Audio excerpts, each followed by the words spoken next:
More evidence this evening of the blatant disregard for the measures in place to limit the spread of COVID-19 in Jamaica.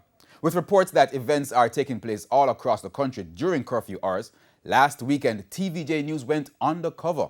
We saw jam-packed bars, clubs, and street parties with little or no physical distancing. Kelisha Williams has the story.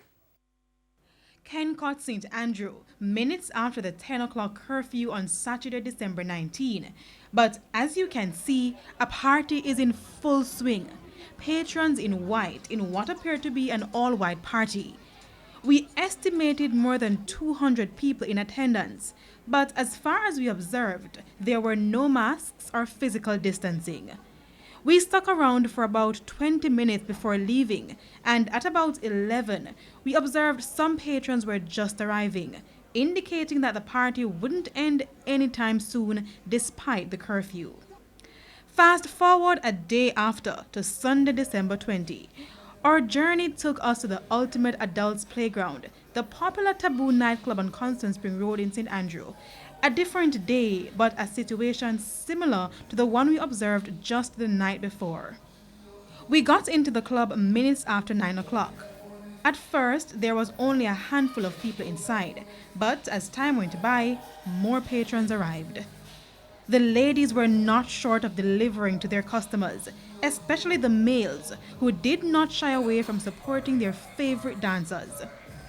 Activities inside the club resembled events pre-COVID, ranging from lap dances, ladies dancing on poles, to half-dressed waitresses catering to the needs of their customers.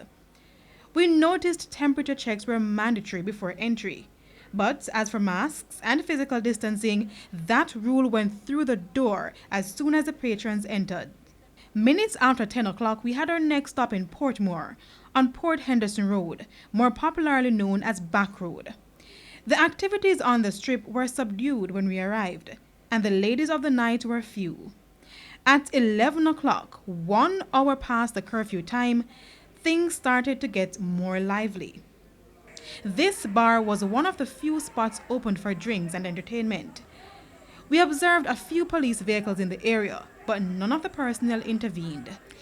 Increase in coronavirus cases in many countries have been linked to parties and other social gatherings. In Jamaica, there is a ban on parties, with the municipal corporations not issuing permits for entertainment events over the past 5 months. The police have also asked for residents to report parties when they are in session as a means of getting information to crack down on the activity. Just last week, the police said over 130 illegal parties were reported. The bet is many more go unreported and are being held in defiance of the Disaster Risk Management Act, enacted to contain the spread of the coronavirus.